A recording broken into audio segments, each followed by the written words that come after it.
Hell with Vince McMahon. I don't need him.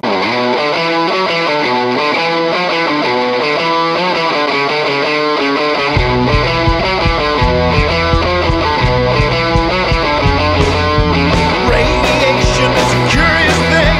No one expects what it would bring.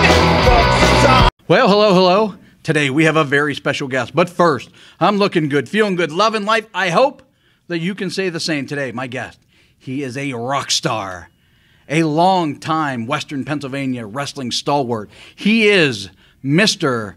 Chris Taylor. Chris? How you doing, man? Great. How are you today? Good, man. Pleasure to be here. Good. We got a lot of questions to get to. Let's go ahead and jump right into it. How did the love of wrestling start for you? Love of wrestling for me, man. It started way back when I was, 3, 4 years old, I think.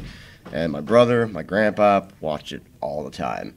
And my brother was a Hulkamaniac like anybody else and loved the Junkyard Dog. And my cousin Keith would come over and we'd all play around and they'd be running around in the basement and we'd all be watching everything. And that's just where the love of it really began, you know, just like any kid. It's on TV, you're watching it with your family and wrestling around with your brothers and your cousins, and it never stopped. Never So stopped. your brother, you said, fans of Hulk Hogan, Hulk JYD. Hogan, What about you? JYD. Who were some of your favorites growing up? Well, it's funny when you know, starting out, you know, whenever I was like 3 or 4 years old watching it, you know, my brother liked Junkyard Dog, Hulk Hogan. I was always, for some reason, I loved Jake the Snake. I loved Ricky Steamboat, guys like that. And then as the years went on, I saw guys like Shawn Michaels and Bret Hart. But it wasn't really until like 1990, 1991, when The Undertaker showed up. That was like the first character for me that just grabbed me. You know what I mean? I was just like, what is this? Who is this? And, you know, those were guys, Roddy Piper being one of them too, one of the greatest promo artists of all time. And of course, Chris Jericho is a guy who, you know, later on in the 90s, I emulated myself after because he was that total package kind of guy. The rock star look, the promo skills, the entertainer, and those are the guys growing up that I watched and idolized. It's funny you said The Undertaker. He came out whenever, I'm a little older than you, but he came out whenever I was 15, and like instantly I fell in love with The Undertaker for a lot of reasons. But, you know, what about him really attracted your interest as somebody? Well, how old were you in 1990? 1990, I was 84, so 94 I was 10, so you were 6. I was 6. What is it to a 6-year-old that makes them fall in love with The Undertaker? I mean, I've always been kind of an oddball in life in general, but there was something different. It wasn't the colorful, you know, super bigger than life kind of Hulk Hogan kind of guy. This was different. This was something that was like, okay, this is dark. There was something mesmerizing about that character, about the size of that guy, about his demeanor, about the whole gimmick, the entrance. And a lot of my friends were afraid of The Undertaker. I was mesmerized. I was like, there's something there, this guy. And that was it. I've been a fan since day one, and it's never stopped. Just everything the guy's done, I've loved. So you were a fan as a very little kid. Oh, yeah. Was there a time where you took a break from wrestling, or once you found it, you loved it your entire childhood, teenage, young adult years? From the day my brother, my grandfather, and my cousin turned me on to it, it's never stopped. The love has been there ever since. So you were right in that sweet spot of when the Attitude Era came along. Do you have any thoughts on that particular era of wrestling? Did you have some favorites from that specific time? Oh, absolutely. I mean, the Attitude Era, I mean, for all the really good things that the Attitude Era did, there were some things that you look back, you like, you know, the Big Boss Man, Big Show thing, the Pepper thing, and some of the Val Venus stuff with, you know, although entertaining, you know, you look at the Attitude Era and you're like, okay, there was some stuff that was kind of too, but I mean, you can't deny the fact that during that time, some of the most revolutionary moments in our business, you know, transpired. You know, the NWO, you know, obviously The Rock, Stone Cold, you know, DX, all of these things, the Monday Night Wars, and there was so much going on with it, so much controversy, so much passion during that era, and it was raw. It felt real. It had attitude. You know what I mean? And I think it hooked a lot of people. You know, and especially hooked me. I mean, I was already hooked, but obviously I was in my teenage years at that point, and what do teenage boys like to do? They like to rebel. There was a lot of rebellion at that time, and it was cool. The NWO was cool. DX was cool. Stone Cold was cool. You know, you had the Rock with his swagger. He was cool, and it's just like for a teenage boy at that time, that Attitude Era, that was right in your wheelhouse, you know. Sure. So The Attitude Era was coming to an end. A young Chris Taylor finds independent wrestling. How does that come about? my love of independent wrestling started back when I was, younger in the 90s. We didn't have cable. My Monday Night Raws were taped for me, so I got to take them home and watch them. So we didn't have cable. So my Saturday nights were exciting because it started with I'd watch Raw early, watch my tapes, and then Shotgun Saturday Night. After Shotgun Saturday Night, ECW. After ECW, PWX. Okay. PWX would come on, and I still remember to this day the famous pizza shop promos with Gator and JB and my guy at the time was the Heartbreaker Paul Atlas. He was the guy for PWX. I walked like, this guy's cool. I like this guy. And I remember watching PWX every Saturday, and for quite a while. And that's where I discovered there's more than just WWE, WCW, ECW. There's this independent stuff out there. And that's where I was introduced to it. And I started to kind of look into it a little bit more, and discovered that there's independent wrestling. So Before you started to train, did you go to any PWX or any other independent shows? it was tough for me because my family kind of went through a lot of things, and there was a lot of moving back and forth, and so it was very difficult because a lot of times I was with my mom, single mom, and it was tough to kind of make it to shows. But I tried to keep up on it as much as possible. The internet was kind of starting to get going, so I was kind of getting a little bit of taste of it via the internet, but it was tough to make them. But I never really started making it until I found the PWX Training Academy at the time. So Okay, so how did that come about? How did you first start training there? for many, many years, I lived in Mount Pleasant, and as everybody knows, a well-known Pittsburgh icon from Mount Pleasant is Dirk Sigler.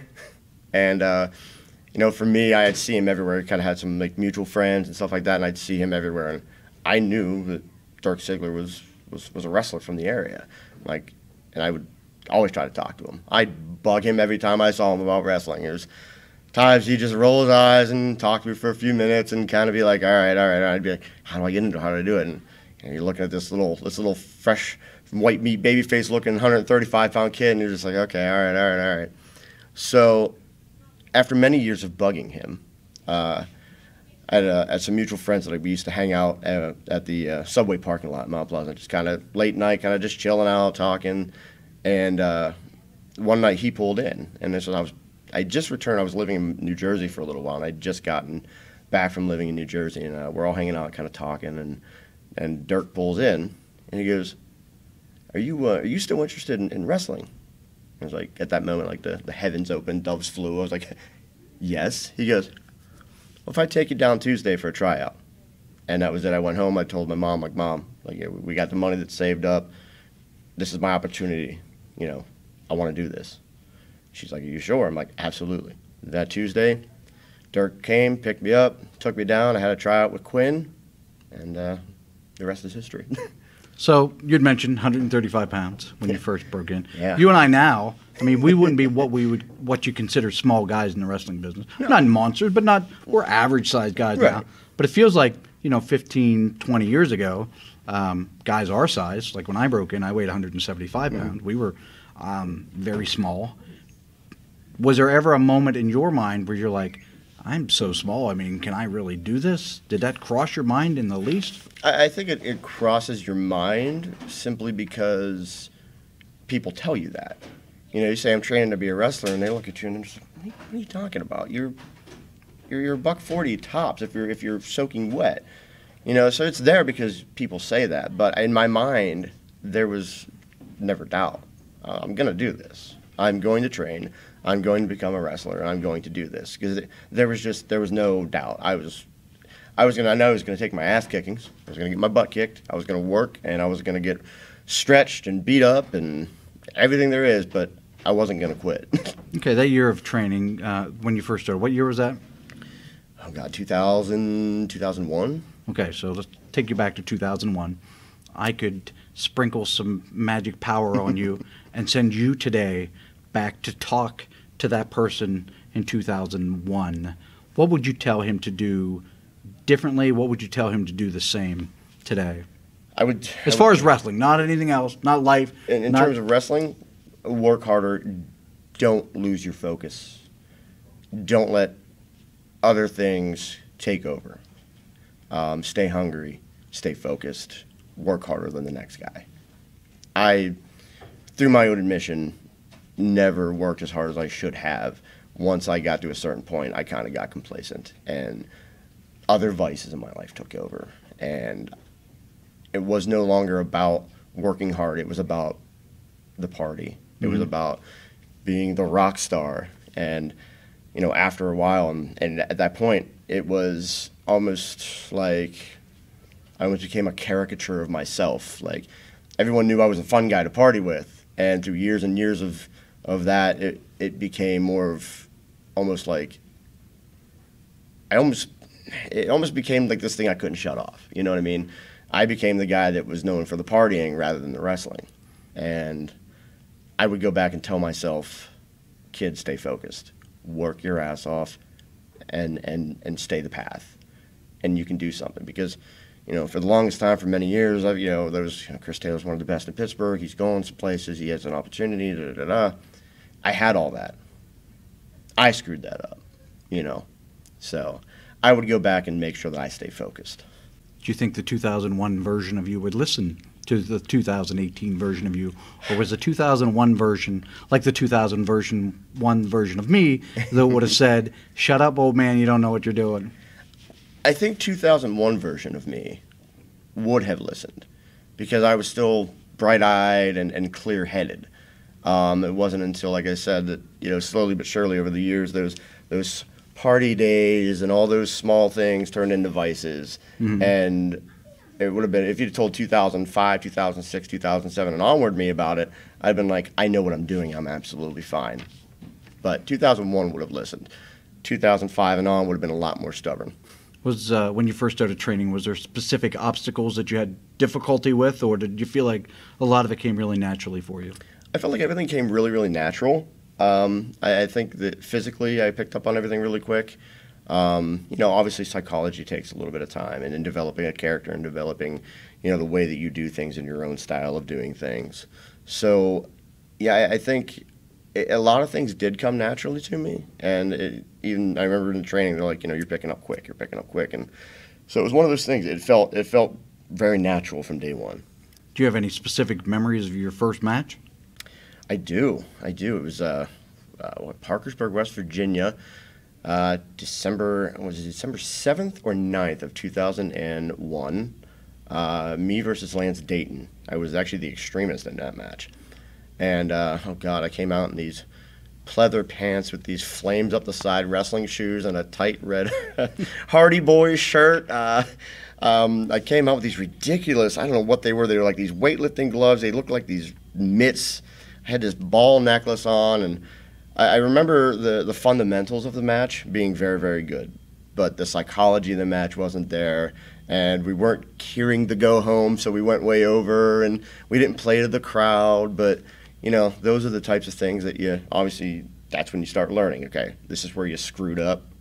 And I do remember specifically, you know, I ended up winning that match, and I went up on the turnbuckle, match one, Hardy Boy shirt and all. Oh, no. And it's one of those things. Yeah, I remember that vividly. Did you feel like at the time you were ready to have that first match?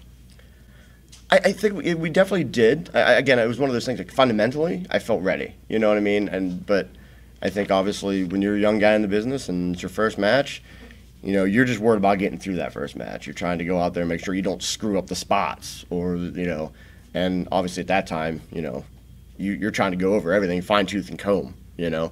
So that's before you really begin to learn how to work, to do things.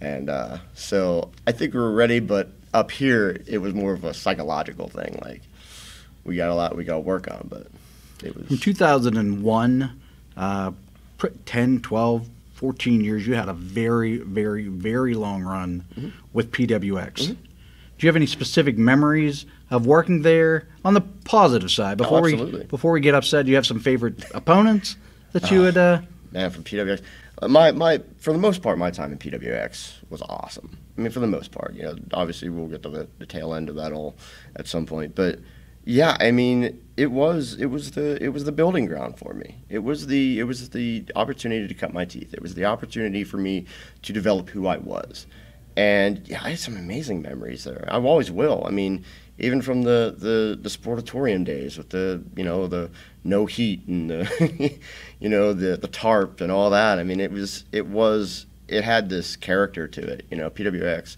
and yeah, I mean, favorite opponents. I mean, Brandon, obviously, Brandon K. I mean, one of my all-time favorite opponents. Period. I mean, he was my first singles feud, and I was the heel going into that. So I was like, this is different for me. I gotta learn how to do this whole new thing, this whole new, persona, and working with Brandon. I mean, that was a incredible learning experience, and I mean, it's impossible to have a bad match with Brandon. So I mean, everything was awesome. I'll take that challenge. And now we might both be able to take it up on it. He'd have to carry us at this point. But no, Crusher Hansen. Me and Crusher Hansen, we had some awesome matches at PWX. Something about Crusher Hansen and I's chemistry together was always so solid. We worked that big guy, smaller guy dynamic so well, and I always loved working with him. And let's see, Brandon, Crusher, Justin Idol. Me and Justin Idol had some amazing matches back in, I think it was 2004, 2005. You throw Spiral into the mix, who unfortunately passed away recently, but I mean, we had that year where it was like the three of us fighting over the Three Rivers title, and man, those matches were a lot of fun. Nikita Alanoff, him and I had a really, really, really good chemistry together. We had a long feud over the Three Rivers title. So yeah, there's so many guys. Devin Devine. The list goes on and on. There was some incredible talent at PWX over those years. There's a guy that maybe a lot of people don't know, Sebastian from Altoona. He's a guy that I trained, that I saw go out and have great matches with a lot of guys. Every time I worked him, like, we stunk out the building. I had great matches with lots of guys. I had lots of other guys, and he had great matches with lots of other guys. But when him and I got in the ring, we didn't have any chemistry. It just never worked out. And I love the dude. Do you have anybody like that, where like you love the dude and you've seen them have great matches, and for whatever reason you've not been able to have great chemistry? Do you have any memory of a guy like that from PWX?